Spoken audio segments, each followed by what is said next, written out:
The sound of my father being ordered out of his own home stopped my heart. My brother-in-law, finger jabbing like a weapon, shouted, "This is my house. Get out," while my sister laughed from the couch. My mother stood crying, clutching a dish towel like surrender. I froze in the doorway holding a celebration cake, watching my $425,000 gift to my parents, their seaside sanctuary, being hijacked before my eyes. I'm Maxwell. At 37, I've spent my life as both neurosurgeon and family fixer. The child who learned to translate adult panic into reassurance at 10. The one who absorbed that usefulness meant silence about your own needs. The family ATM who finally realized that love shouldn't bankrupt your soul. Growing up, we lived on overdraft notices and maybe next month. As the eldest, I witnessed every late-night money argument, every time mom cried over rent we couldn't afford. My sister Audrey somehow floated above it all. The artist, the free spirit, the one never burdened with our family's financial terror. Dad sometimes worked 3 jobs. I still see him at my high school orchestra concert, fighting sleep in his greasy work uniform, but staying awake for my solo. Mom stretched dollars until they screamed. We ate endless pasta, wore hand-me-downs, and learned never to ask for more. Audrey didn't learn what I did. Usefulness equals worth. I absorbed that love meant solving problems, that being eldest meant being the solution. If I just worked hard enough, saved enough, achieved enough, I could fix everything broken. So I did exactly that. Medical school, residency, neurosurgery. I lived from a hospital locker and suitcase. I tracked life through 4 a.m. pages and operating schedules. I saved almost everything I earned because I remembered being 10 and powerless while my mother cried. Audrey became the person needing rescue. First textbooks, then college tuition I covered, then apartment down payments, just until Griffin's startup lands. When that startup landed squarely on my wallet, I paid for their daughter's braces when insurance fell short. I financed a minivan when banks refused, co-signed leases after evictions. My Venmo history reads like dysfunction's diary. Audrey electric, Griffin interview suit, Sophia's school trip, rent again last time. Every transfer felt like control, like I was sanding down our family's ugly edges, like I was the glue holding everything together. I was catastrophically wrong. My parents enabled too, in their bleeding ways. Mom filled Audrey's trunk with groceries disguised as cleaning out the pantry. Dad lent Griffin tools for repairs that always cost more than they should. The chorus never changed. You know your sister. Not everyone's like you, Maxwell. You were born old. Somewhere. I became a credit card they swiped without considering the balance. When my parents reached 50 years of marriage, 5 decades of sacrifice through financial stress, I wanted them to have a true victory. A place where air smelled like salt instead of anxiety. Where floors didn't creak with memories of lean years. Where nothing reminded them of coupons or secondhand furniture or fear's bitter taste. I found it between surgeries, a small blue house above coastal waters. Slightly crooked but warm. White deck, twin palm trees, windows catching perfect light. When wind pushed in from the bay, you could hear it sing through the glass. $425,000. I'd saved for years, not for myself. I barely spent money except on running shoes and hospital coffee. I saved because saving felt like armor against childhood chaos.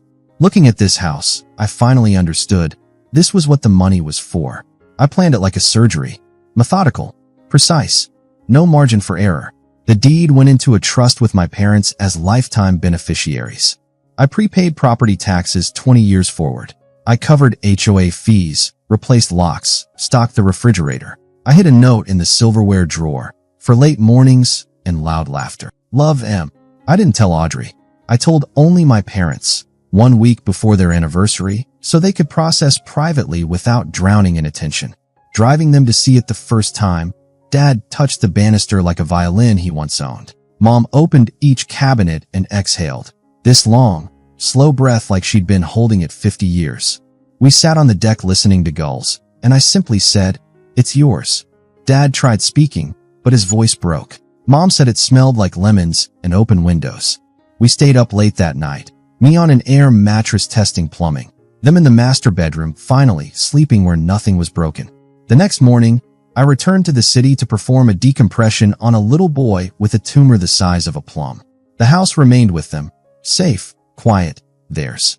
That peace lasted exactly 2 days. Audrey called Mom on day 2. Are you at a beach? Whose house? Mom, a terrible liar, claimed they were visiting a friend. By dinner, Audrey had triangulated the address from Dad's blurry sunset Facebook post. View from our porch, he'd captioned it. That was all she needed. She arrived with Griffin, 2 kids, a dog, an entitlement you could smell from the driveway. Mom called, voice small. They just wanted to see it. Then they said they're staying for the weekend. Is that okay?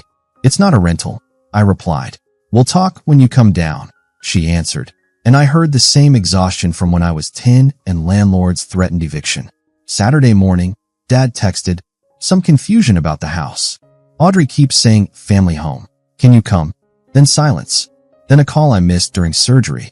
Then a selfie from Audrey in my parents' kitchen, captioned, home sweet home #manifesting. Her friends' comments poured in.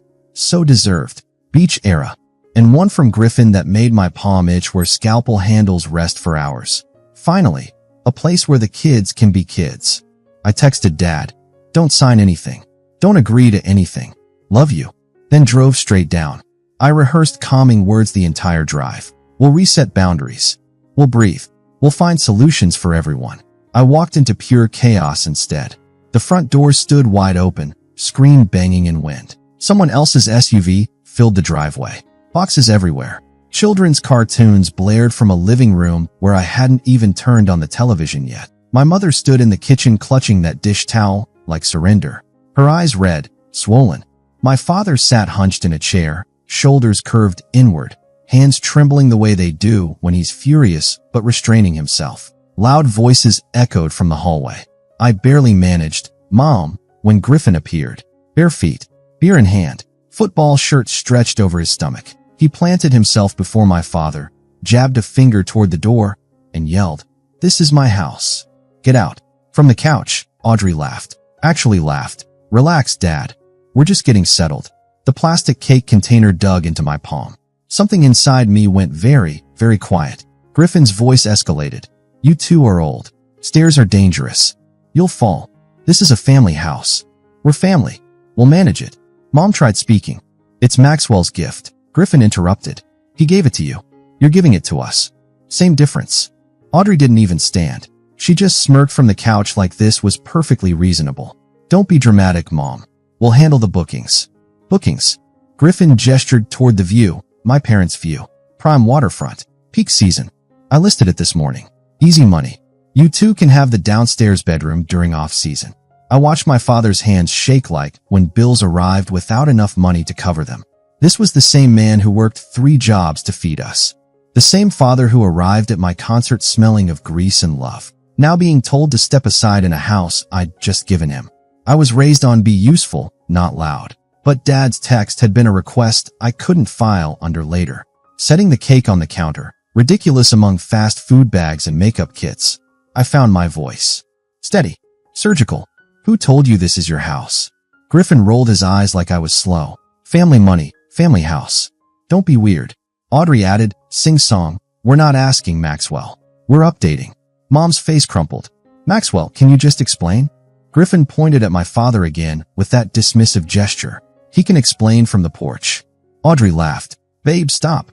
Dad knows we love him. My father's jaw worked. No sound emerged. Something within me clicked into place like a bayonet locking position. Everyone to the living room, I said. Not loudly, just surgical loud. The voice I use when a patient's brain swells and debate isn't an option. The children paused their show. The dog stopped shredding a pillow. Griffin snorted but followed, because people like him always believe rooms belong to them. Standing by the mantel beneath a photo of my parents cutting a supermarket cake 40 years ago, I felt my pulse in my thumbs. I pulled a folder from my bag and laid 5 documents on the coffee table. Deed, I said, tapping the first page. Recorded last week. This property belongs to the Montgomery Life Trust. Lifetime beneficiaries, Franklin and Eleanor, my parents, with exclusive right of occupancy. Griffin squinted at the paper like its words assaulted him. In English, I said, you don't get a key, Griffin. He laughed. Bro, try and stop me. I tapped the second page. Trust instrument. I'm successor trustee. It gives me the duty to maintain this property for my parents' comfort. It also obligates me to remove anyone interfering with that. Audrey's voice turned sugary. Maxwell, you can't be serious. We're helping. I slid over the third document, a color screenshot. The Airbnb listing you posted this morning. Using photos taken without permission. Description: entire home. House rules: no owner on site. Availability calendar: booked every weekend through August. Payout account: ends and digits matching yours, Griffin. I blurred them for the children. Griffin shifted his weight. So what? Your parents could use the cash, man. I placed the fourth document. A printed group chat thread from last night that Audrey didn't know Dad had forwarded. Her message, in gray text: we'll get him on board. He always caves if Mom cries. I'll guilt him about med school loans. So excited to finally have a beach base. Audrey reached for it. I covered it with my hand. I placed the fifth document, a laminated HOA rules copy. I traced one specific clause: no short-term rentals. Here's what happens next, I said. You pack your things today. You delete that listing. You text every person who booked and issue refunds. You apologize to Mom and Dad for frightening them in their kitchen. And you leave the house key on this table. Audrey blinked as though mishearing, then laughed, high and trilling. Or what, Maxwell? Or I perform my duty as trustee. Griffin stepped toward me, puffing his chest like we were adolescents. Duty this. I don't like yelling, I said quietly. I prefer precision. I placed my phone on the table, screen visible. On it, a drafted email to the HOA board with attachments. Another to their legal counsel.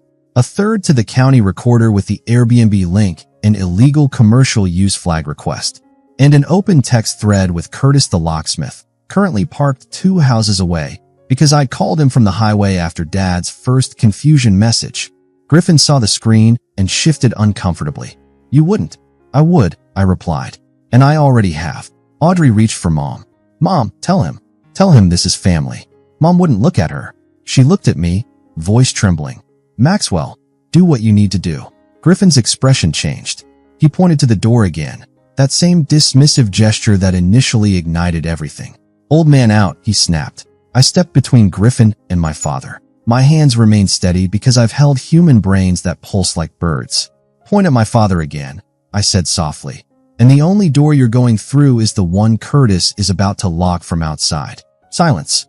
Even the cartoons went silent. Audrey tried one final angle. You're cruel. You're abandoning your family. I exhaled slowly. I'm done being your wallet. That's not abandonment. That's a boundary. Griffin muttered. We'll see about that. He lunged for the folder, perhaps to grab the deed or destroy papers, as though legal trusts could die that way. I simply collected the documents, tucked them away, and turned to my father. Dad, I asked, would you like to stay in your living room? He swallowed hard. Yes. Then everyone who doesn't live here, go pack. No one moved. The doorbell rang. Curtis, right on time. The unwinding took 3 hours because chaos always requires more time to dismantle than create. Curtis changed the deadbolt while Griffin performed a quiet tantrum in the driveway. Whisper yelling at Audrey, kicking the curb, calling someone to check the legal thing. Their dog barked itself hoarse. The children moved like embarrassed shadows, stuffing clothes into bags while watching me cautiously. I didn't explode. I sat with Mom making tea in the kettle I'd purchased. She dabbed her eyes with a napkin. I didn't want to tell you. I thought we could smooth things over. They came in so quickly. Said it would be easier this way. No stairs for your father, less cleaning. They'd handle the hard parts. The hard parts are what make it ours, I said gently. She nodded. That small, guilty nod reserved for apologizing for things that weren't her fault. Dad stared at the water. I thought I'd be stronger. I should have told them to leave. You called me. I reminded him. That was the strong part. In the living room, I systematically canceled every illegal booking. Each customer received the same message. Listing removed by owner. Refund issued. I attached the HOA rule to the single person threatening a negative review. I drafted a brief letter to neighbors. You may have seen unusual activity at 24C Spray. There was a misunderstanding. There will be no short-term rentals at this address. Audrey attempted reframing at least 3 times. First attempt, sitting on a packed suitcase with her face arranged into soft hurt. We were just excited for them. I wanted the kids around their grandparents more. You know how much you work. Second attempt, when I didn't respond. It makes sense if you think about it. You're never here. They're getting old. We have the energy. Third attempt, when silence failed. She went for blood. You think money makes you the parent, Maxwell? It doesn't. You buy things so you don't have to be a person. I bought a house for our parents, I said evenly. I didn't buy permission for you to steal it. She flinched at steal, then turned cold. We'll remember this. I hope so, I replied. Griffin refused surrendering his key. Come take it, he smirked, which might have worked if Curtis hadn't just installed a keypad lock minutes earlier. I reached past Griffin, pressed 0-0-0-0 to unlock, then reprogrammed it to Dad's chosen code while Griffin watched his leverage dissolve into sea air. He tried another angle. Think you're clever with your papers? I know a guy. I know the county clerk, I responded calmly. And your guy will tell you trusts beat tantrums. He stared, determining if I was bluffing. I wasn't. When they finally loaded boxes into their SUV, Audrey paused on the porch. You could have just talked to me. I have been talking to you for 10 years, I said. Her mouth tightened. You'll regret this when they need help and you're not around. I looked at Mom pouring tea, at Dad's hand, finally still on the armrest. I am around, I said. For them. They drove away. Their dog yapped from the window like it had opinions about property law. After their departure, the house changed temperature. Same air, yet not the same air. I heard ocean through the screen door. I heard my parents breathing without panic. Room by room, I filled a trash bag with juice boxes, a plastic tiara, mismatched socks. In a guest room drawer, I discovered Griffin's folded business plan. He'd estimated monthly Airbnb profit at 5 times the HOA fine. In the margin, Audrey had written, Max won't say no if Mom cries. I set the paper down like something sharp. Mom kept apologizing for the mess. I kept saying, just crumbs. As sunset approached, Dad took my arm. Son, I don't know how to say this without sounding like I failed you both. You didn't fail us, I assured him.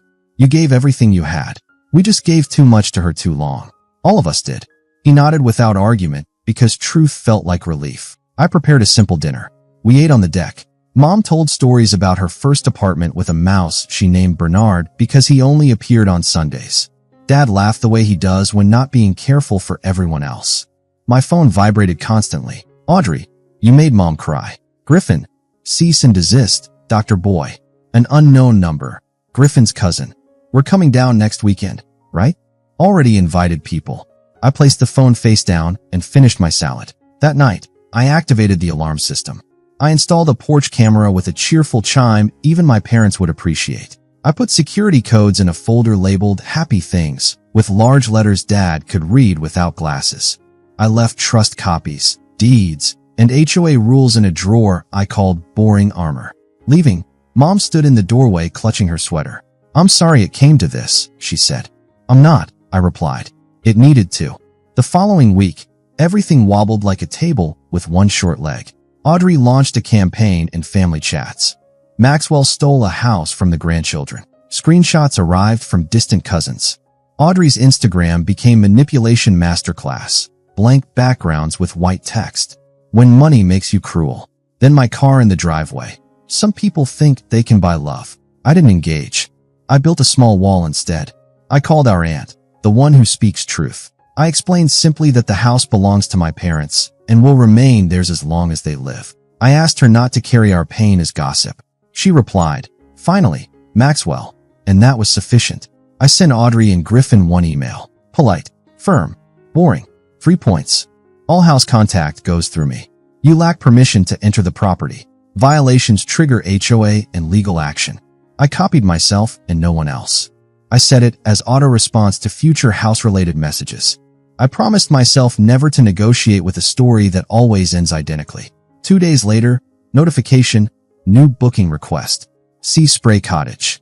Griffin had relist under a different account using our back deck photo.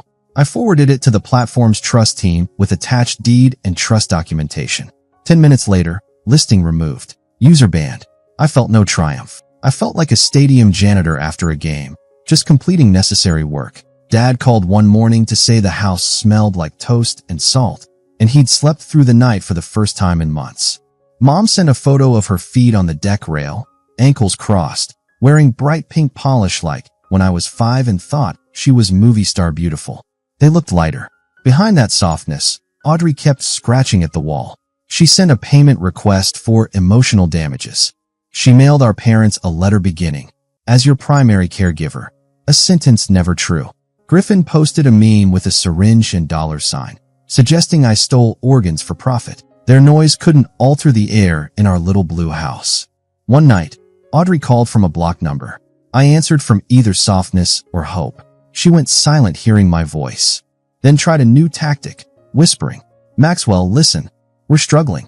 Griffin lost his contract. We might lose the apartment. The kids." I closed my eyes. There's a point where empathy becomes accelerant. "Audrey," I said, "I will not discuss the house. So money matters more than family." She snapped, mask back in place. "Boundaries," I explained, "are how I can be family without being a bank." She hung up. I let silence sit like a recovering patient, monitored, protected, painful in a healing way. 2 weekends later, I arrived early. Thermos coffee, stethoscope around my neck from habit. The water had that flat silver quality, resting between breaths.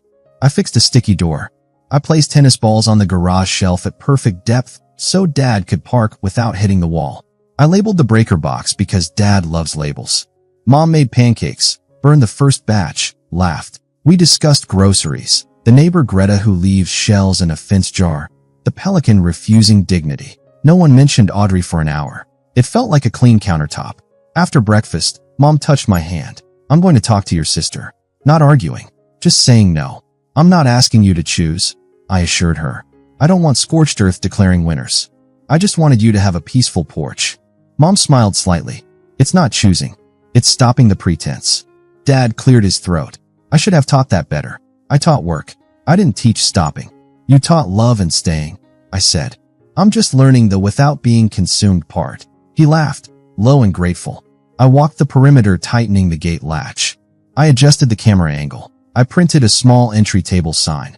"Welcome home, Franklin and Eleanor." It felt sentimental and exactly right. Later, alone on the deck, I considered the headline my sister would write. "I gifted my parents a house and ruined my family." That's not what happened. What happened was I stopped paying the bridge troll. What happened was I made a gift and then protected it from becoming a weapon. I used to believe dispensing money preserved peace. It didn't. It merely silenced noise while resentment fermented behind walls. Boundaries sound louder initially. Then comes a silence no one can fake. The messages slowed. Audrey found new audiences. Griffin discovered fresh hills for tantrums. My parents began saying small no-s that sounded like yes to their own lives. "No, we can't watch the children this weekend. No, we can't drive across town fixing your car." They started saying yes to early sandwiches, to naps, to identifying boats with funny names. A month later, my niece, 16, band shirts and expressive eyes, sent a message. "The house looks pretty. Grandma seems happy there." I replied, "Visit with Grandma's permission." No bookings, just pancakes. She sent a laughing emoji, then, "Okay." A tiny truce with someone who broke nothing. Last night after a late case, I drove to the house needing to see it illuminated from within. Through windows, I watched my father reading. Glasses slipped down his nose. Mom had a blanket covering her lap and a puzzle on the table. Ocean sounds flowed underneath everything like a bass line. I didn't enter. I stood on the sidewalk letting silence explain everything to me. Here's what I understand now. Love isn't covering someone's harmful behavior with your body. It isn't applauding chaos because the person causing it shares your DNA. Love is a house with good light and locking doors. Love is paperwork that holds when people don't. Love means telling your parents, rest, and telling everyone else, no. I am not their bank. I am not their scapegoat. I am not the emergency exit when the fire they set gets too hot. I am their son. A man with work demanding precision. A brother who finally learned precision belongs at home too. If my sister ever wants to stand on this deck watching water with our parents, she can. She can arrive with empty hands and apologies, not business plans.